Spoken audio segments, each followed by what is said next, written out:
नाज़रीन, प्रोग्राम रुपया पैसा में आपको खुशामदीद कहते हैं। मैं हूं अली नासिर और मैं ये कहूँगा कि कल मुझे बड़ी खुशी हुई कि जनाब मोहसिन नकवी साहब जो कि वज़ीर दाखिला हैं, उन्होंने बड़ी अहम गुफ्तगू की फेडरेशन के अंदर। और मैं उनकी गुफ्तगू से मुत्तफ़िक इस हिसाब से हूँ कि हमारी ताजिर सनतकार बिरादरी की ये ज़िम्मेदारी है कि इस मुश्किल वक्त में इस मुल्क का साथ दें, अपने मुल्क का साथ दें, अपना सरमाया वापस पाकिस्तान लेकर आएँ। और ये बड़ा अहम नुक्ता था जो उन्होंने कल पेश किया। देखें, इसका बड़ा मंतकी जवाब है। मैं हमेशा कहता हूँ कि ये ताजिर सनतकार प्रोग्रामों में आकर आवाम को कहते हैं कि हम कुर्बानी दें, अपने घर में गैस इस्तेमाल ना करें, सिलेंडर इस्तेमाल करें। सिलेंडर इस्तेमाल करना बहुत ख़तरनाक है। डिकेंटिंग जो है वो जुर्म है पाकिस्तान के कानून के तहत। लेकिन ये ताजिर सनतकार आके कहते हैं कि हमारी फैक्ट्रियों को गैस दें और आप घर में सिलेंडर इस्तेमाल करें। यानी कुर्बानी के वक्त इनको आवाम याद आती है। लेकिन कल मैं वज़ीर हमारे जो हैं वफाकी वज़ीर दाखिला, उनकी जुरतमंदाना तकरीर पर उनको सलाम पेश करता हूँ कि उन्होंने ये बात फेडरेशन में जाकर की कि इस मुश्किल वक्त के अंदर अब ताजिरों सनतकारों को भी बाहर निकल कर मुल्क की मदद करनी है और अपना सरमाया दूसरे ममालिक से पाकिस्तान लाना है। यह बहाना हमारे ताजिरों सनतकारों का कि सरमाया कबूतरों की तरह होता है और जो ही उसे ज़रा सा डर लगे वो उड़ जाता है और जहाँ दाना मिले वहाँ उतर जाता है। तो मेरे ख़्याल से ये बिल्कुल गलत फ़लसफ़ा है। ताजिर सनतकारों की ये सोच भी बहुत गलत है, ताजिर सनतकारों का फ़लसफ़ा भी बहुत गलत है। मेरा ऐसा ख़्याल है कि अगर ये सरमाया वापस पाकिस्तान लाया जाए, बिल्कुल जैसे उन्होंने कहा, हमारे लोग तो 30% कह रहे हैं लेकिन उन्होंने 20% 30% दोनों कहा था। और 20% भी अगर अंदाज़ा लगा लिया जाए, 20% भी वो सरमाया वापस पाकिस्तान आ जाए तो उसका तखमीना इतना बड़ा है कि पाकिस्तान की मईशत उसी से चल पड़ेगी। ये 10 अरब डॉलर का सिलसिला पाकिस्तान की मईशत के लिए बड़ा अहम साबित हो सकता है। मेरे ख्याल से तो इससे कहीं ज़्यादा पाकिस्तानियों का सरमाया बाहर पड़ा हुआ है। लेकिन फिर भी जनाब मोहसिन नकवी साहब ने कम से कम इस चीज़ की निशानदही तो कर दी कि हमारे ताजिर सनतकारों के कंधे ये ज़िम्मेदारी मौजूद है। कल पूरा दिन बिज़नेस के तमाम ग्रुपों के अंदर ये ख़बर चलती रही और बिज़नेस कम्युनिटी इस मौजू पर बात करती रही और इसके मुतालिक सोचती भी रही। मैंने ये भी देखा कि जब उन्होंने ये बात कही तो तालियों की गंगरज भी सुनाई दी, तालियां भी बजीं। लेकिन तालियां सिर्फ काफ़ी नहीं, मेरे ख्याल से जो लोग तालियां बजा रहे थे वो अपने सरमाए को भी बाहर से अगर पाकिस्तान लेकर आए तो बड़ा अच्छा रहेगा। ये चीज़ को ढकी छुपी नहीं। साथ में उन्होंने ये भी कहा कि कोई ढकी छुपी चीज़ नहीं है, चंद लोगों से पूछा जाए तो पता लग जाएगा पैसा कहाँ कहाँ और किधर किधर गया। खैर, ये अब मैं इसकी तफसील में नहीं जाना चाहता। दूसरा आम नुक्ता उन्होंने ये भी कहा कि बिजनेसमैनों के लिए अलहदा पासपोर्ट हो और पासपोर्ट का एक स्कोर हो। लेकिन मैं आपके सामने एक बड़ी अजीब चीज़ बयान करूँगा, पर ये बड़े गौर से सुनिएगा। मैं कतर के एयरपोर्ट पर था तो एक हमारा भाई पाकिस्तानी, बेचारा इतना पढ़ा लिखा नहीं था, अंग्रेज़ी उससे बोली नहीं जा रही थी, शायद मज़दूर था, घर वालों के लिए उजरत कमाने के लिए रोज़गार के सिलसिले में बाहर था। वो जिसको अपना टिकट अपना पासपोर्ट दिखाए वो उसे धुतकार देते थे। तब बहुत पहले की बात बता रहा हूँ आपको, 3 साल पहले की। और कोई उसको कुछ पता नहीं रहा था, शायद उनको अंदाज़ा नहीं था कि पाकिस्तान की अहमियत इस तरह दुनिया में बढ़ जाएगी कि कल पाकिस्तान का जो पासपोर्ट है वो एक इज़्ज़त की पहचान बनेगा। तो मैंने उसको रोका। खैर, घर वालों ने मेरे उसकी मदद की और उसको किसी तरह सही कतार में खड़ा कर दिया। मेरी ख्वाहिश तो यह है मोहसिन नकवी साहब कि सिर्फ बिजनेसमैनों का पासपोर्ट नहीं बल्कि पूरे पाकिस्तान का हर शहरी का पासपोर्ट इतना पावरफुल हो जाए कि हम जिस मुल्क में जाएं, हमारे लिए अगर अलहदा कतार बने तो वो फास्ट लेन हो, जहां पर हमसे कोई सवाल ना हो, कोई पूछ ना हो। मैं ख़ुद अमेरिका गया और मैंने ये महसूस किया कि यहाँ पाकिस्तान के एयरपोर्ट के ऊपर हमारा जो स्टाफ खड़ा था, एयरलाइन दूसरी थी लेकिन स्टाफ हम लोगों का था, उन्होंने SSS हमारे पासपोर्ट को देखते हुए हमारे बोर्डिंग कार्डों पे लगाया। ये हमारे अपने ही लोग हैं जो कभी कभार हमें नुकसान पहुंचाते हैं। और उसके बाद वो बोर्डिंग पास जिसके ऊपर SSS यानी हाई सिक्योरिटी, मैं एक टीवी एंकर हूँ, एक पढ़ा लिखा आदमी हूँ, किताबों का मुसन्निफ हूँ, मुझे जो है वो हर एयरपोर्ट के ऊपर सिक्योरिटी स्कैन से गुजरना पड़ा क्योंकि मेरे अपने मुल्क के शहरी जो एयरपोर्ट के ऊपर किसी बैरूनी एयरलाइन के मुलाजिम थे उनको ये शक हो गया कि मैं एक बहुत बुरा आदमी हूँ, क्योंकि मेरा नाम इस नौइयत का है कि जो उनको अच्छा नहीं लगा या मेरा चेहरा अच्छा नहीं लगा। जिससे मुझे एहसास हुआ कि मैं जिस मुल्क भी गया, चाहे तुर्की गया, वहाँ पर भी मुझे लाइन में अलहदा कर दिया गया। मेरे जैसे चंद और पाकिस्तानियों को भी अलहदा कर दिया गया। मैं अमेरिका गया, वहाँ पर भी मुझे अलहदा कर दिया गया मेरी शहरियत, मेरी रंगत की वजह से। मैं कोरिया गया, वहाँ पर भी मुझे अलहदा कर दिया गया।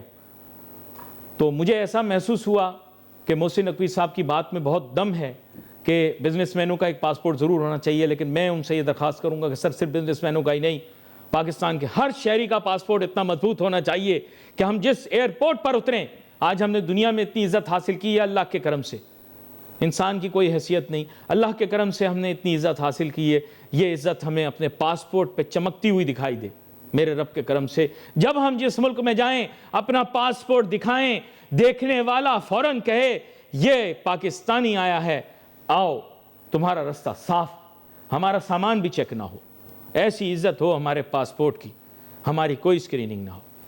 लेकिन अगर वो बिजनेसमैनों को भी अच्छा पासपोर्ट देना चाहते हैं तो इससे हमें एतराज़ कोई नहीं, लेकिन एक मुहिब वतन पाकिस्तानी होने के नाते, जिसके इन बिजनेसमैनों ने इस मुल्क को कम दिया है, हमारे मेहनत कशों ने इस मुल्क को ज़्यादा दिया है, जो दूसरे मुल्कों में जाकर 2400 घंटों में से अक्सरियती घंटे काम में लगाते हैं, बारीक टीन की छतों के नीचे रहकर मेहनत कश हैं, उनका भी पासपोर्ट उतना ही मजबूत होना चाहिए। मैं सलाम पेश करता हूँ, अच्छी बात है बिजनेसमैनों को पासपोर्ट दे रहे हैं, लेकिन मैं आपको सच बता दूं, इन बिजनेसमैनों की कंट्रीब्यूशन उन मेहनत कशों से कम है जो हमारे मुल्क का नाम हर मुल्क में जाकर रोशन कर रहे हैं, काम कर रहे हैं, मेहनत कर रहे हैं। आज भी मशरिक़ वुस्ता में बमों की बारिश हो रही, मिसाइलों की बारिश हो रही, हमारे प्यारे पाकिस्तानी अपनी जानों का नजराना पेश करते हुए उन कौमों की खिदमत कर रहे हैं, उन मुल्कों में ड्यूटी दे रहे हैं, टैक्सियाँ चला रहे हैं, चौकीदारी का काम कर रहे हैं, मजदूरी का काम कर रहे हैं। मेरे लिए आज इस मौके पर मैं उनको भी सलाम पेश करता हूँ।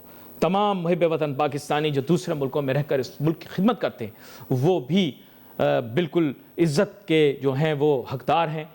और यहाँ पर मैं एक और नुक्ते पर भी आऊँ, बैरूनी ममालिक के अंदर पड़ी पाकिस्तानियों की दौलत, अब वक्त आ चुका है कि उस दौलत को वापस पाकिस्तान लाया जाए, क्योंकि अहमियत तलब चीज़ ये है कि वो दौलत जो पाकिस्तानियों की दूसरे ममालिक में मौजूद है, वो इस मुल्क का सरमाया है, इस मुल्क के लोगों के खून पसीने की कमाई है। मैं ये महसूस करता हूँ कि वो सरमाया जिस भी ज़रिए से बाहर गया उसको वापस पाकिस्तान लाया जाए। मोहसिन नकवी साहब ने हाउसिंग इंडस्ट्री के बारे में भी बात की और कहा कि हाउसिंग इंडस्ट्री के सिलसिले में वज़ीर आज़म कोई अच्छी खबर सुनाएंगे, लेकिन बात मुकम्मल करते करते वो रुके और IMF का जिक्र भी कर दिया।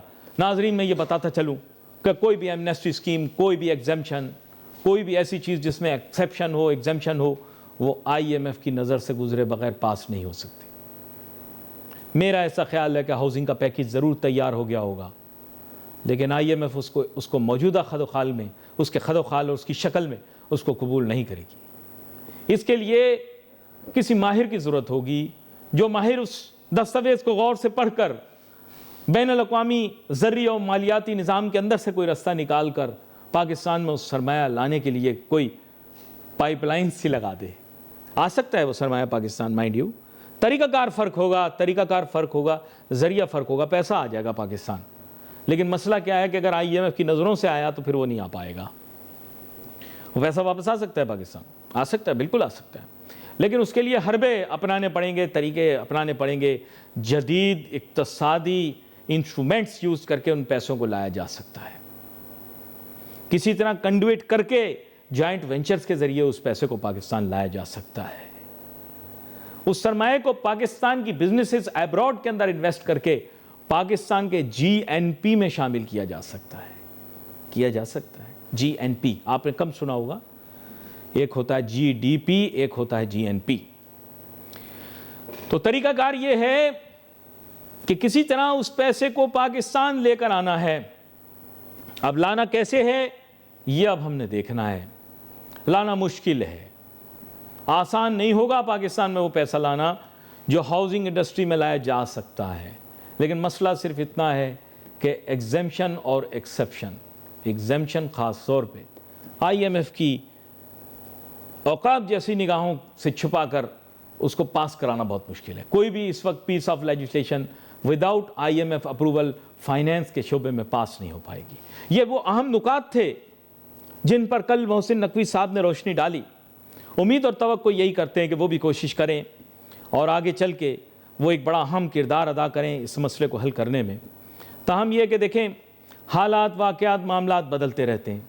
अफराद के आने जाने से पॉलिसियाँ तब्दील नहीं होनी चाहिए। तो पॉलिसी एक मरतबा जब बन जाए हमारे मुल्क में, चाहे वह हाउसिंग पॉलिसी हो, इन्वेस्टमेंट पॉलिसी हो, इंडस्ट्रियल पॉलिसी हो, फिर उसको तब्दील ना करें।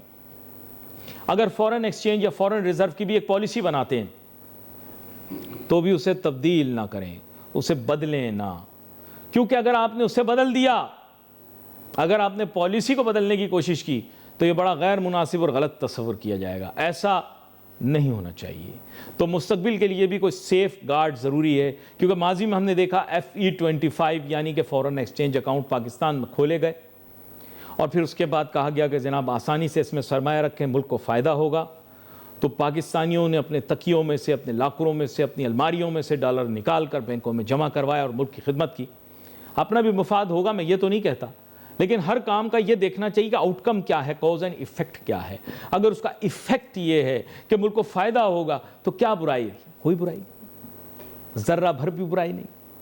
अगर उससे मुल्क की खिदमत हुई, मुल्क के ज़ख़ीरे और ख़जाने में इजाफा हुआ, दुनिया के सामने जब हमने पेश किया तो बेहतरीन आया, तो इसमें क्या है, क्या ख़राबी, मुझे बताएं।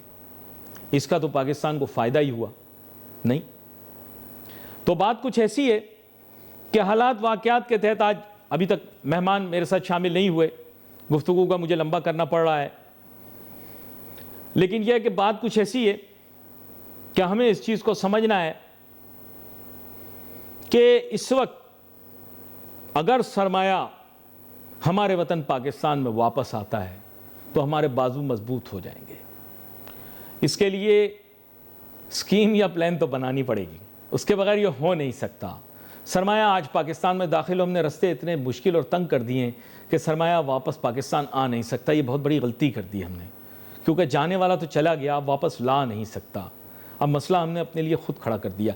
ये सरमाया वापस पाकिस्तान आ जाए तो आपको मैं बताऊं कि मुल्क के हालात A1 हो जाएंगे, फर्स्ट क्लास हो जाएंगे। ये मेरा सोचना है। पाकिस्तान को इस वक्त तकरीबन 165 से 170 अरब डॉलर का इंजेक्शन चाहिए, लेकिन वो भरपूर अंदाज में पाकिस्तान को अभी तक उस तरह से नहीं मिला। और हमारे साथ अब मौजूद होंगे जनाब रेहान हनीफ साहब, जो कि सदर हैं KCCI के, और उससे पहले भी मैं कहूँगा कि बड़े मारूफ ताजिर रहनुमा रहे, ओहदा संभालने से पहले भी। वेलकम करता हूँ सर आपको शो में। जी, thank you very much Ali Nasir साहब। अब रेहान हनीफ साहब, कल मैंने देखा और पूरे मुल्क ने ही देखा और ताजिर बिरादरी ने बहुत ज़्यादा उस क्लिप को शेयर भी किया, जिसमें हमारे वज़ीर दाखिला साहब जनाब मोहसिन नकवी साहब ने कहा कि अगर आप लोग सिर्फ 20 से 30% भी अपना सरमाया बाहर के मुल्कों से पाकिस्तान ले आएँ तो पाकिस्तान की मईशत में खातिर खा बेहतरी देखने को मिलेगी। तो आप लोग कब ला रहे हैं, ये बताएं। अली नासिर साहब, सबसे पहले तो ये देखने की ज़रूरत है कि ये सरमाया गया क्यों था। मैं अक्सर प्रोग्राम्स में ये बात करता हूँ कि पाकिस्तान को किसी FDI की ज़रूरत नहीं है, किसी फॉरेन इन्वेस्टमेंट की ज़रूरत नहीं है। अगर हमारा अपना पैसा यहाँ से जाने से, यानी कि फ्लाइट ऑफ कैपिटल होने से रुक जाए जी, तो पहले तो ये देखें ना कि सरमाया गया क्यों था, ऐसा आपने क्या किया था जिसकी वजह से सरमाया चला गया। जी जी। अब आप ऐसा क्या कर रहे हैं जिसकी वजह से वो वापस ले आएंगे। जी जी। तो पहले तो ये देखना है। और दूसरा पार्ट ये है जो उन्होंने बात की है कि अगर वो 20 से 30% वापस ले आए तो मुल्क की मईशत में बेहतरी आ जाएगी। ये बात बिल्कुल ठीक है। अगर पाकिस्तान के से पैसा, पाकिस्तान में पाकिस्तानियों का पैसा वापस पाकिस्तान आएगा तो जाहिर बात है आपके फॉरेन एक्सचेंज रिजर्व में एक नुमाया इजाफा होगा और उससे मईशत में बेहतरी आएगी, इस्तेहकाम आएगा। तो ये बात तो उनकी सही है, मैं इससे इत्तफाक करता हूँ। लेकिन आपको हालात बनाने पड़ेंगे, एहसासगार करने पड़ेंगे, जिसकी वजह से जो लोग किसी वजह से बाहर चले गए थे अपना पैसा लेके, वो वापस आए। वो वजह भी तो चेंज हो। नहीं तो वो भी उन्होंने कहा ना कि हम आपके लिए हालात ऐसे पैदा करेंगे कि पैसे लाना आसान हो जाए और आप लाएं तो आपको फायदा हो। ये भी उन्होंने साथ में जोड़ा। बिल्कुल। तो अली नासिर साहब, आप मिठाई फेंकें, चूटियों को आवाज देके बुलाने की जरूरत नहीं होती, चूटियां खुद आ जाती हैं। आप हालात ऐसे करेंगे तो ऑटोमेटिक आपके पास सरमाया आएगा। और पाकिस्तानियों के लिए पाकिस्तान से ज्यादा सेफ कौन सी जगह है? ये बड़ा अहम नुकता है। तो वो आप मिठाई फेंके देखें, फिर चुटियां कैसे आती हैं, खुद ब खुद आएंगी। आपको बुलाने की जरूरत नहीं है, कहीं कहने की, कहीं प्रेस कॉन्फ्रेंस करने की जरूरत नहीं है, खुद ब खुद आएंगी। अच्छा, यहाँ पर रेहान हनीफ साहब एक और मौजू पर भी उन्होंने बात की। उन्होंने, खैर वो ज़ाहिर बात है उसको देख रहे थे, one of the top priorities था। उन्होंने हाउसिंग के मुतालिक बात की और उन्होंने कहा कि हम पॉलिसी तो मुरतब कर रहे हैं, पैसे इस तरफ आए भी, ज़ाहिर बात है बैरूनी ममालिक से, लेकिन फिर साथ में गुफ्तगू करते करते एकदम रुक कर उन्होंने कहा कि फिर वो IMF से अप्रूव कराना ज़रूरी है। और जिस खदोखाल शक्ल के अंदर मैंने हाउसिंग पॉलिसी को देखा है या जो मुसव्विदा तैयार किया जा रहा है, तो I can assure you that IMF will not allow it, because IMF की बड़ी स्ट्रिक्ट एग्जेम्पशंस के मुतालिक और एमनेस्टीज के मुतालिक IMF की बहुत स्ट्रिक्ट रूलिंग है, मतलब वो है व्यू। जी देखें, हाउसिंग, पहली तो बात ये समझें कि हाउसिंग यानी कि कंस्ट्रक्शन जो इंडस्ट्री है ना, वो एक इंडस्ट्री नहीं है, वो 70-75 इंडस्ट्रीज को चलाती है। वो टाइल्स इंडस्ट्री को भी चलाएगी, वो विंडो को भी चलाएगी, वो ग्लास को भी चलाएगी, वो लकड़ी की इंडस्ट्री को भी चलाएगी, सैनिटरी को भी पेंट की भी चलाएगी। दुनिया जहां की इंडस्ट्री वो कंस्ट्रक्शन इंडस्ट्री चलाती है। तो अब एमनेस्टी का जहां तक ताल्लुक है, मैं वाकई ये बात सही है कि IMF इसको अलाउ नहीं करेगा और इसके लिए एक अलहदा से एक सीरियस नेगोशिएशन दोबारा करनी पड़ेगी कि जी ठीक है, आप कैश पे ना दें, आप इस एक सेक्टर पे इन्वेस्टमेंट वाइज इसको दे दें। तो ये एक टेक्निकी मामला है। मैं समझता हूँ कि इस पे बात हो सकती है, खासतौर पर जो इस वक्त पाकिस्तान की पोजीशन है। अच्छा, दूसरे तो ममालिक में पता है क्या सिस्टम है? दूसरे ममालिक में जो मैंने सुना है वो शहरियत भी दे देते हैं, लेकिन उनका एस्क्रो अकाउंट होता है, यानी आप पैसे लाते हैं और उनके एस्क्रो अकाउंट में जमा करा देते हैं, फिर उसके बाद आप उसको नहीं छेड़ सकते, ना वो छेड़ सकते हैं, वो वहाँ पड़े रहते हैं और वो फिर एक टर्म के बाद, एक ड्यूरेशन के बाद मिल जाते हैं। लेकिन उसमें भी कुछ सोर्स ऑफ इनकम वगैरह डिक्लेरेशंस होती हैं, लेकिन ये मुझे पता है कि पैसे जो है ना वो एक जगह पर चले जाते हैं, फिर वहीं रहते हैं, वहाँ से फिर हिलते नहीं है वो। जी बिल्कुल, ये ऐसी हर मुल्क की कोई ना कोई पॉलिसी है। साउथ अमेरिकन या खासतौर से कैरेबियंस में ये कहीं आई है पॉलिसीज।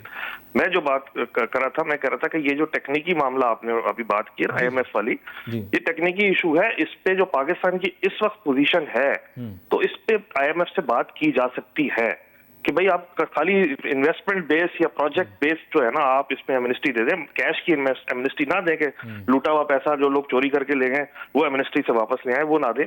कोई इस पे टेक्निकी मामला है, इस पे बात हो सकती है। मैं समझता हूँ गवर्नमेंट को करनी चाहिए इस पे बात।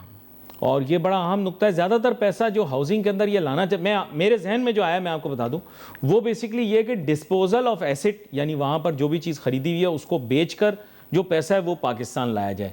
इसको किया जा सकता है, लेकिन उसके लिए बड़े माहिरीन की ज़रूरत है। वो तो आपको पता है लाखों डॉलर फीस चार्ज करते हैं। वो जो आपको पता है जो बड़े पक्के वाले खिलाड़ी हैं अमेरिका में, कंसल्टेंट वगैरह, वो तो लाखों रुपए फीस लेते हैं, लेकिन फिर वो काम पक्का करके देते हैं, एयर टाइट। जी बिल्कुल। देखिए, गवर्नमेंट अगर इस पे बात कर ले कि भाई अगर कोई शख्स अपनी प्रॉपर्टी सेल करता है और वो उसी पैसे को वापस पाकिस्तान लाता है, तो उस पे एमनेस्टी दे दें। तो इसमें यह कि फॉरेन एक्सचेंज बहुत आएगा। फॉरेन एक्सचेंज तो एक दफा आएगा, उसके बाद वो कैपिटल भी तो माशरे पाकिस्तान के अंदर वो इंजेक्ट हो जाएगा ना, उससे कोई बिजनेस होगा, कोई कारोबार होगा। जाहिर बात है कैपिटल जो है जो आएगा वो बैंक पे तो नहीं रखा रहेगा, जी वो तो इन्वेस्टमेंट होगी। तो अगर इस पे बातचीत हो जाए और IMF अलाउ कर दे, तो मैं सोचता हूँ ये बहुत ही अच्छा हो जाएगा मुल्क के लिए। और ये बड़ा अहम नुकता आपने पेश किया। और एक और ऑप्शन भी मैं आपके सामने रखता हूँ। आप माशाल्लाह बड़े ज़हीन भी हैं, बाहर के ममालिक में घूमते फिरते भी रहते हैं। इसका एक सोल्यूशन होता है टैक्स फ्री जोन बना देना। टैक्स फ्री जोन के अंदर फिर क्या होता है कि जो भी पैसा आ रहा होता है वो ना वहाँ के जो लोग होते हैं जो खुद वहाँ टैक्स फ्री जोन में होते हैं, ना वो टैक्स पे करते हैं, ना बाहर वाले लोगों पे लाजिम होता है कि वो टैक्स दें। तो ये भी एक तरीका है सरकमवेंट, मतलब इससे निकलने का। लेकिन अब वो हुकूमत पाकिस्तान को समझाना बताना, वो तो आप प्राइवेट सेक्टर, आप लोगों का काम है। इस तरह के टैक्स फ्री जोन सारी दुनिया में बने हैं। टैक्स फ्री जोन्स भी अब IMF ने मना कर दिए हैं, वो भी नहीं हो सकते। जो पहले बने हुए बस वही चल रहे हैं, नए टैक्स फ्री जोन्स भी अब मना हो गए। नहीं बन सकते। मैं आपसे वो अब नहीं बन सकते। मैं आपसे मुत्तफिक हूँ इस सिलसिले में भी। अच्छा, यहाँ पर एक चीज़ आपसे ये भी डिस्कस करना चाहूँगा। आप लोगों को नए पासपोर्ट मिल रहे हैं, तो वो पासपोर्ट जो होंगे बहुत सारे ममालिक में आप बगैर वीज़े के ट्रैवल कर सकेंगे। ये तो बड़ी खुशाइन बात है। लेकिन मेरी अपनी राय ये थी कि अगर बिजनेसमैनों को पासपोर्ट दे रहे हैं, तो ये जो हरा पासपोर्ट है ना, हमारा बड़ा प्यारा हरा रंग है हमारे झंडे में, तो ये हरा रंग जो है, इसका पासपोर्ट जो है, आप लोगों को पता नहीं नीला पीला कौन से रंग का मिलेगा, लेकिन मैं आपको बता दूं कि आप हरे पासपोर्ट की भी वैल्यू बढ़ाएं। सिर्फ इसके पॉइंट्स ना बढ़ाएं। अच्छी बात है, आप लोग टैक्स देते हैं, आप लोग बिजनेस करते हैं, लेकिन एक आम पाकिस्तानी, एक मेहनतकश पाकिस्तानी के पासपोर्ट को भी मजबूत करें। मेरा ये आपकी बात बिल्कुल ठीक है। हमारे लिए सबसे पहले तो हमारा हरा पासपोर्ट है, हमारा मुल्क का झंडा है, हमारा मुल्क का पासपोर्ट है। आप खुद बताइए पिछले 1 साल में क्या पासपोर्ट की वैल्यू बढ़ी नहीं? बढ़ी है।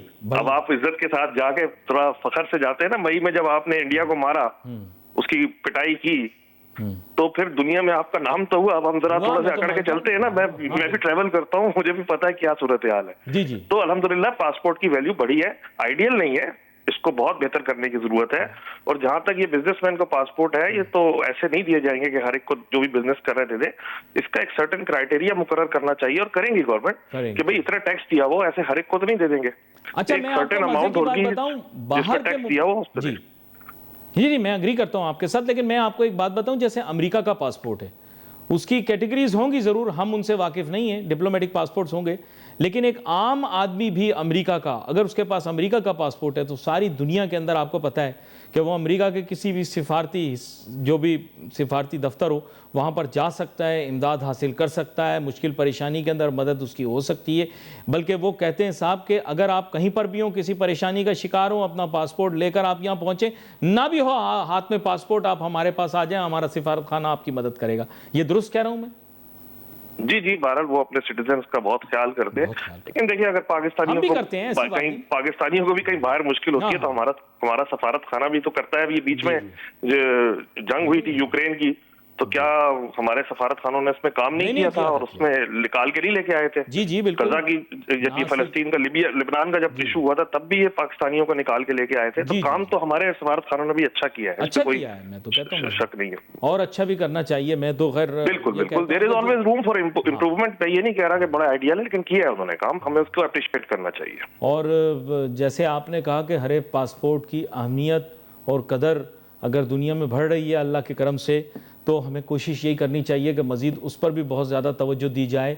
और कैटेगरी पासपोर्ट्स बिल्कुल दुनिया में इशू होते हैं, लेकिन मेरा ऐसा ख्याल है कि वो मेहनत कश भी जो दूसरे ममालिक में जाकर, आप बुरा तो नहीं मानेंगे मैं आपको सच बताऊं, इंडस्ट्रीज़ की जो कंट्रीब्यूशन है ना ओवरऑल, अगर आप लोग मिलकर भी एक्सपोर्ट करते हैं ना, तो वो रेमिटेंस जो है ना इस वक्त वो हमारी आपसे थोड़ी सी ज़्यादा चल रही है। बुरा तो नहीं, बिल्कुल रेमिटेंस ज्यादा है जी, बहुत इंप्रूवमेंट आई है रेमिटेंस में। वो 37-38 बिलियन पे पहुंच गई लास्ट ईयर, और एक्सपोर्ट हम 30 बिलियन से बढ़ा ही नहीं सके। तो this is the only area where I think government is miserably failing. ये फेल हुए हैं कि एक्सपोर्ट्स नहीं बढ़ा सके। ये तो हमारा एक कमजोर पॉइंट है, इसमें कोई शक नहीं है। तो ओवरसीज पाकिस्तानी की फिर कंट्रीब्यूशन को माने ना, वो जो ओवरसीज पाकिस्तानी का शिनाख्ती कार्ड और पासपोर्ट है, उसकी भी अहमियत बहुत है। नहीं, बहरहाल ओवरसीज के काउंटर्स हैं, और उनको प्रेफरेंस मिलनी चाहिए। जो ओवरसीज पाकिस्तानी हैं, जो रेमिटेंस भेज रहे हैं, वो अगर पाकिस्तान आते हैं तो उनको एक special treatment, specially at airports, मिलनी चाहिए, प्रेफरेंस मिलनी चाहिए उनको। और हमें, जो हम पाकिस्तानी हैं, जो इस मुल्क से मोहब्बत करते हैं और ओवरसीज़ नहीं भी गए, हमें भी मिलनी चाहिए। जो अपनी धरती और अपनी ज़मीन से मोहब्बत करते हैं और यहाँ छोड़कर नहीं जाते, हमारी भी बड़ी खिदमत है। देखिए, माँ बाप की खिदमत करता है, उसकी भी अहमियत है। जो बाहर नासिर भाई, ओवरसीज को भेजता है, उसकी भी अहमियत है। सुन ले मेरी, दो किस्म के ओवरसीज अहमियत है। फिर ये नहीं, एक देखे, दो किस्म के ओवरसीज हैं, उसमें फर्क जाने। एक वो है जो यहाँ से अपना बोरिया बिस्तरा लेके चला गया और वहां रह रहा है, वहीं काम कर रहा है, वहीं जॉब कर रहा है, उसका मुल्क वही है।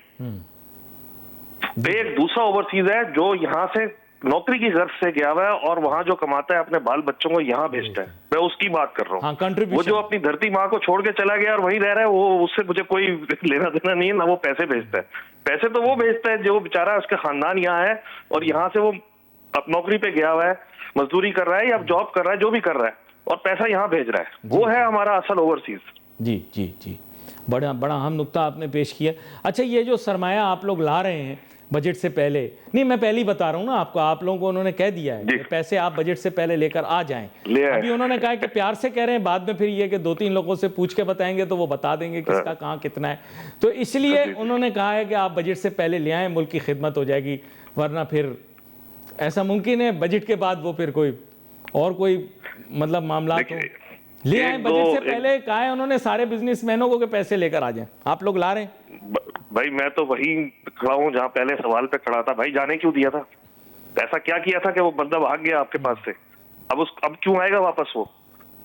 मैं तो ये कह रहा हूँ कि एक दो चीजें ऐसी हैं जिसको सही करने की जरूरत है, उसके बाद सरमाया आपका खुद वापस आएगा। आपको एक दो बंदे या चार बंदे तो मैं भी बता सकता हूँ, बंदे तो सब बता सकते हैं। आप कह रहे हैं बंदे का क्या है? आप कह रहे हैं मिठाई फेंको, कौन सी मिठाई खाएंगे आप बताएं, फिर आप लाएंगे। पहले बताएं, आप बोल रहे हैं क्या चीज आपको चाहिए, आप बताएं हमें। आपने बोला मिसाल के तौर पर नहीं सकते, जो गया है वही जाना पड़ेगा। मिसाल के तौर पर आपने प्रॉपर्टी पे 7E लगाया हुआ है जी, सही है, दुबई में तो नहीं है, पोर्टुगल में तो नहीं है। अब आपने खुद ही एक बंदे को कह रहे हो कि तुम्हारे पास इतनी प्रॉपर्टी है, इतनी होगी तो तुमसे हम 1% ले लेंगे। तो ये उस 1% से आपको इतना फायदा नहीं हुआ, इतना रेवेन्यू कलेक्ट नहीं हुआ जितना उसका नुकसान हुआ है कि उसकी वजह से कितना सरमाया पाकिस्तान से बाहर चला गया। ये एक दो इकदाम हैं जो गवर्नमेंट को लेने पड़ेंगे, उससे आपका सरमाया वापस आएगा, या एटलीस्ट मैं तो कह रहा हूँ जाने से ही रुक जाए तो बहुत बड़ी बात है। नहीं, लेकिन उन्होंने कुर्बानी का रुक जाए बड़ी बात है, ना आए वापस वो।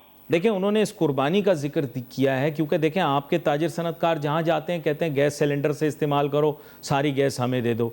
अवाम को कुर्बानियों को कहते हैं घर बैठ जाओ, काम पे ना जाओ, लॉकडाउन हो जाए, ये अच्छी बात है, मुल्क का ईंधन बचेगा। आपके ताजिर सनतकार कहते हैं कि हमारे लोग ज़ाया बहुत करते हैं, पानी भी ज़ाया करते हैं, बिजली भी ज़ाया करते हैं, लेकिन हमसे तो कुर्बानियाँ सारी ले लेते हैं, लेकिन खुद कुर्बानी देने का वक्त आता है तो आप मतलब ये कि थोड़ा, ये मैंने नहीं कहा, ये देखिए वो बात मैं उसको दोहरा रहा हूँ बात के हिस्से को। उन्होंने कहा अब कुर्बानी का वक्त आ रहा है तो अब आप कुर्बानी आप लोग भी देना, उन्होंने कहा आप लोग भी दें कुर्बानी। आप कह रही रहा, आप कहते बेटी को है, सुनाते बहू को है।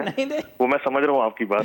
नहीं दरअसल देखें ऐसा है, अगर लॉकडाउन नहीं, अगर मैंने भी लॉकडाउन की मुखालफत की थी, लेकिन जब गवर्नमेंट ने कहा कि 8 बजे कारोबार बंद होने चाहिए तो मैंने उसकी हिमायत की थी। सीएम साहब ने मीटिंग में बुलाया तो मैंने कहा बिल्कुल 8 बजे होने चाहिए, आप सनलाइट यूज करें, कुफराने नेमत कर रहे हैं। तो ये कोई कुर्बानी नहीं है भाई, ये तो आप पे एक मेहरबानी है। अगर आपका कारोबार जल्दी बंद करा रहे हैं, आपकी अपनी पर्सनल लाइफ भी हो ना, 12 बजे दुकान बंद करके घर जाते ना, आपकी पर्सनल लाइफ है, मुल्क का बिजली भी जाया कर रहे हैं आप, सनलाइट पे काम करें ना। सनलाइट में काम करने से आपको किसने रोका है? I fully agree. इसके लिए तो दूसरे मुल्कों के अंदर डे लाइट सेविंग है, आप लोग डे लाइट है तो ये कोई कुर्बानी थोड़ी है भाई, ये तो मेहरबानी है। नहीं, लेकिन दुनिया में डे लाइट सेविंग है, आप डे लाइट सेविंग क्यों नहीं होने देते? 2 घंटे आपके बच जाएं, बहुत सारे ममालिक में घड़ी आगे पीछे कर यही तो मैं कह रहा हूँ। ये तो आप अगर कोई जबरदस्ती आपका कारोबार 8 बजे बंद करा देता है रात को, तो आपको शुक्रिया अदा करना चाहिए उसका कि आपकी पर्सनल लाइफ भी बेहतर होगी और अब मुल्क का बेहतरी भी होगी, आपकी बिजली बचेगी, सनलाइट में काम करें। 12 बजे दुकान खोल रहे हैं, 1 बजे दुकान खोल रहे हैं, भाई खोले 9 बजे और 7 बजे बंद कर दें। घास को पता होगा कि 7 बजे बंद हो रही है। माहिरीन ने कहा है कि पाकिस्तान को कुदरत का तोहफा है सनलाइट का। माहिरीन ने कहा है कि अगर पाकिस्तान चाहे तो डे लाइट सेविंग के जरिए घड़ी को 2 घंटे पीछे कर दे, जिसके माने ये 8 बजे 10 बजे बन जाएंगे। आप 2 घंटे पीछे कर दें सुई को, हमने मना किया 8 बजे। आपको तो पता है आजकल मगरिब का टाइम जो है वो तक 8 बजे से पहले का ही है, लेकिन ज्यादा फर्क नहीं है, ज्यादा फर्क नहीं है, ज्यादा फर्क नहीं है। हाँ, तो मैं ये कह रहा हूँ, हाँ, ये हमें सोचना चाहिए कि ये अगर कोई गवर्नमेंट जल्दी बंद करा रही है तो कोई कुर्बानी नहीं मांग रहे हैं आपसे। हाँ, ये सही कर रहे हैं। अच्छा, और क्या बात हुई सीएम साहब से? खाली कुर्बानी की और 8 बजे की बात हुई, और कोई बात नहीं हुई? कोई राज की बात हुई वो भी बता दें। लास्ट मीटिंग जो मेरी हुई थी उनसे, वो इसी पे मुशावरत थी कि 8 बजे दुकानें और 10 बजे रेस्टोरेंट। तो उसमें मैंने कहा 10 बजे रेस्टोरेंट जल्दी हो जाएगा, आपको 11 करें, 8 बजे दुकानें बना सकते हैं।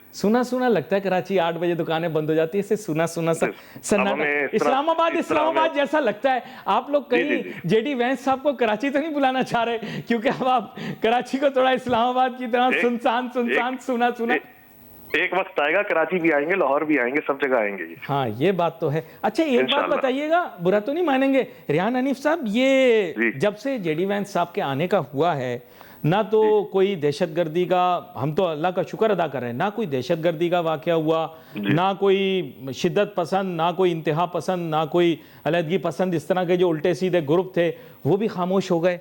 जी। काफी 2-3 हफ्ते से खबर नहीं आई, और कोई सियासी जमात भी मुतहरिक नहीं है। हर सियासी जमात जो कह रही थी एहतिजाज तो दूर की बात, बहुत सारे लोग तो घर की कुंडी लगा के अंदर ही बंद हुए हैं। सर, ये क्या चक्कर है? ये इसका मैं पूरा क्रेडिट जो है वो अपनी इंटेलिजेंस एजेंसीज, सिक्योरिटी एजेंसीज बिल्कुल इनको दूंगा, और जो सियासी लोग हैं तो उस पर सियासी हुकूमत को मैं उसका क्रेडिट दूंगा कि उन्होंने बेहतरीन मुज़ाकरात करके और सियासी गुफ्तगू मसले का हल करके निकाला। ये सब माहौल कायम किया है। जी, तो मैं इस पूरी रियासत पाकिस्तान में समझता हूँ उसको क्रेडिट जाता है कि उन्होंने हर सतह पर बेहतरीन काम किया है और उससे ये रास्ता हमवार हुआ है कि हमारे यहाँ मुज़ाकरात हो, पूरी दुनिया में हमारा नाम हो अच्छा, रहा है। अब आप मैं CNN आपसे खोले, पहले नाम गुजारिश हमारा आता करूंगा, है। हुकूमत ने ये कहा है कि इस्लामाबाद में टॉक्स हों।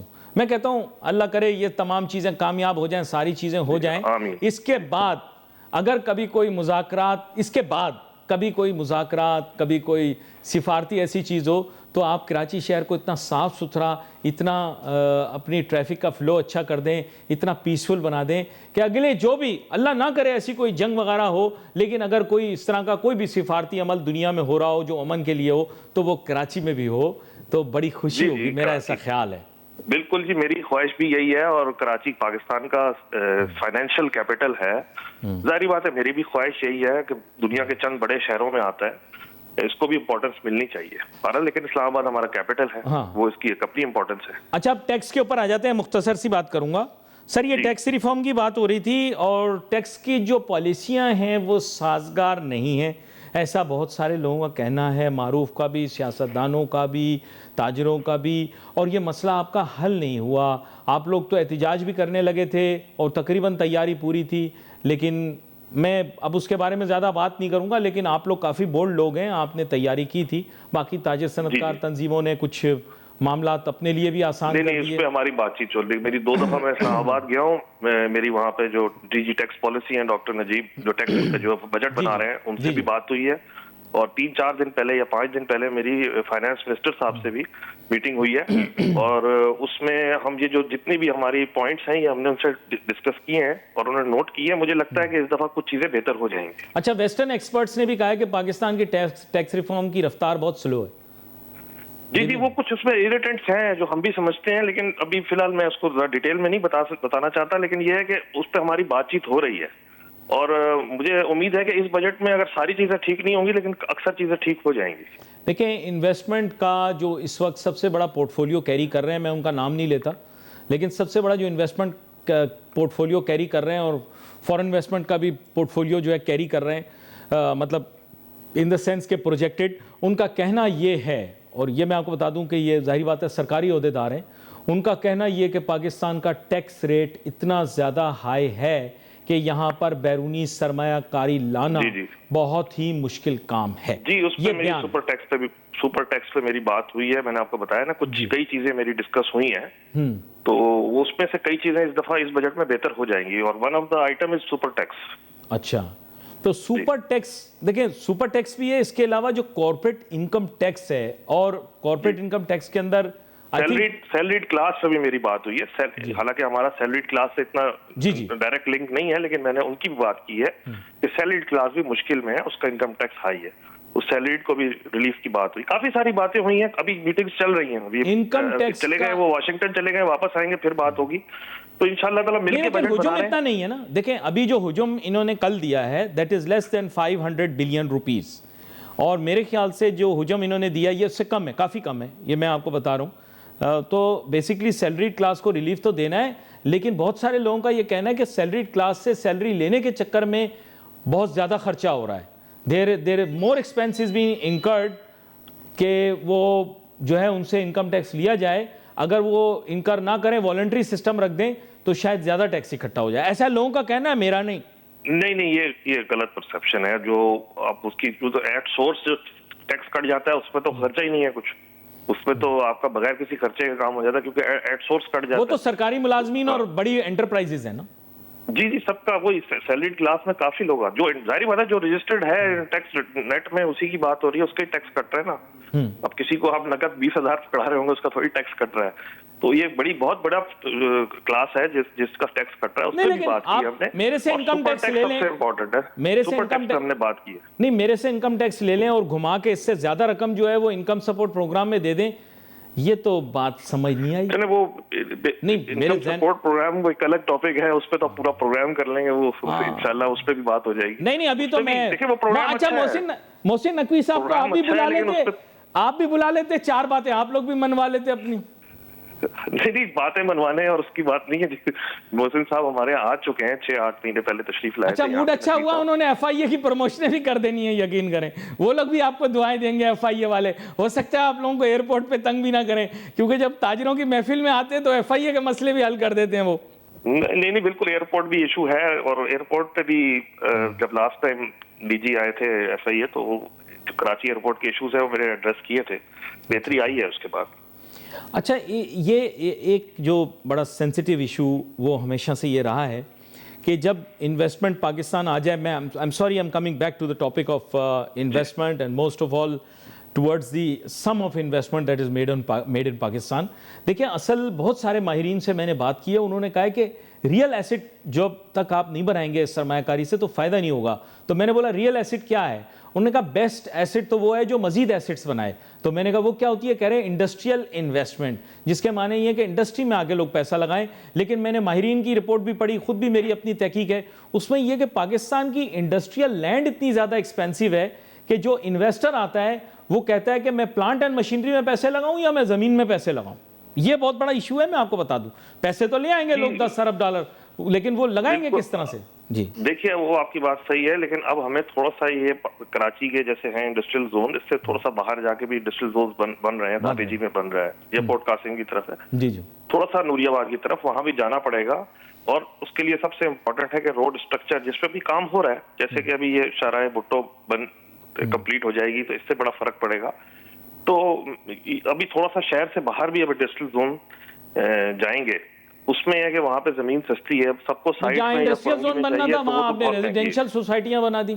जहाँ इंडस्ट्रियल जोन भी बनेगी, लेकिन जब जहाँ इंडस्ट्रियल जोन होगा वहाँ रेजिडेंशियल सोसाइटी भी होगी, ताकि वो मजदूर जो लोग काम करने वाले हैं वहां रहे ना। वो कराची आके रोजाना 100 किलोमीटर आगे तो नहीं जाएंगे।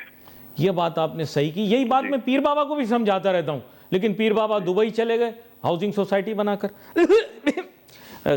आगे आप खुद समझ जाएं बात को। नहीं, वो चले गए, मैं आपको बता रहा हूँ, मैं भी उनको यही समझा रहा था, लेकिन वो समझते नहीं है। उन्होंने सोसाइटी बनाई और वो चले गए। खैर एनीवे, अब देखते हैं वहाँ पर क्या होता है। अच्छा, यहाँ पर जैसे आपने कहा कि शहर से बाहर निकल के करना पड़ेगा, आपने दो और बहुत प्रोमिनेंट एरियाज़ की बात की, एक आपने धाबेजी की बात की, तो मैं आपको दूसरी साइड पर ले जाऊं कि भुट्टो साहब का विजन ये था कि नेशनल हाईवे के साथ साथ, सुपर हाईवे के साथ साथ नहीं, नेशनल हाईवे के साथ साथ इस मुल्क की एक और सनती पट्टी तैयार की जाए, जिस सनती पट्टी पर आपको पता है पोर्ट कासिम भी मौजूद है, स्टील मिल भी मौजूद है, और भी मजीद बहुत सारी चीजें लग सकती हैं। तो धाबेजी का जोन भी उसी पे आ रहा है ना? हाँ, उसी में तो मैं आपको कह रहा हूँ कि सारा नेशनल हाईवे पे चल रहा है। लांडी इंडस्ट्रियल जोन आता है, फिर उसके बाद धाबेजी आ जाता है। जी जी, तो आप महसूस करते हैं कि वहां पर इंडस्ट्रियल डेवलपमेंट का पेस मौजूद है? जी, होगी, इंशाल्लाह होगी, काम हो रहा है उस पर। अच्छा, आई एम वेरी होपफुल। नहीं, I am whenever I talk to you, I feel very hopeful. You have very positive ideas and thinking, and most of all, आप कंस्ट्रक्टिव जहन के मालिक हैं, और ख़ास तौर पे मैं ये देखता हूँ कि मुज़ाहमत के बजाय आप मुफाहमत पे यकीन रखते हैं। अच्छा, यहाँ पर एक छोटा सा लुकमा वो ये भी है कि मुफाहमत और मुशावरत दोनों पे यकीन रखता हूँ। हाँ, मुशावरत भी, जी जी, मुशावरत मुफाहमत आजकल के माहौल में बिल्कुल सही बैठती है। अच्छा, ये मैं आपसे पूछना चाहूँगा, इस सिलसिले के अंदर इन्वेस्टमेंट लाने के लिए एक लोगों का कहना ये भी है कि infrastructure is very necessary.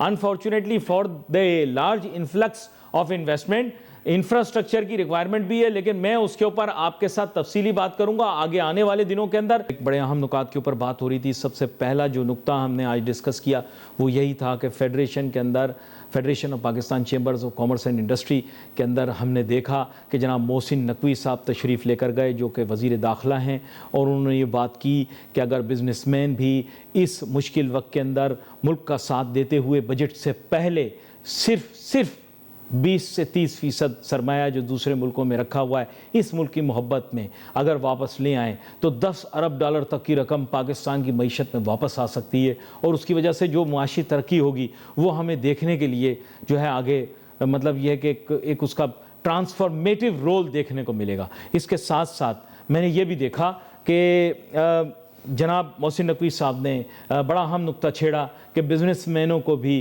खुसूसी passport जो है वो शाया किए जाएंगे, और उनकी इशात के साथ साथ जो है वो लोग जो हैं वो जब बाहर जाएंगे बिजनेसमैन, तो उनको बहुत ज़्यादा मार्केट एक्सेस मिलेगा, आसानियाँ मिलेंगी। एक और नुक्ते जिसके ऊपर उन्होंने बात की वो हाउसिंग था। हाउसिंग के मौजू के ऊपर भी उन्होंने बात की और फिर साथ साथ उन्होंने इस मामले पर भी गुफ्तगू की कि इस बारे में जो खदोखाल है वो तय हो रहे हैं। ज़ाहिर बात है मुसव्विदे बहुत सारे सामने आ रहे हैं, तो उसके ऊपर भी उन्होंने बात की। यहाँ पर बड़ी अहम गुफ्तगू उनकी रही है, 3 नुक्तों के ऊपर उन्होंने बात की। इसके अलावा टैक्स के मौजू पर भी हमने बात की। आगे आने वाले दिनों के अंदर और भी बात करेंगे। We wait for messages on Facebook. Ali Nasir, my team को इजाज़त दीजिए। अल्लाह हाफिज़।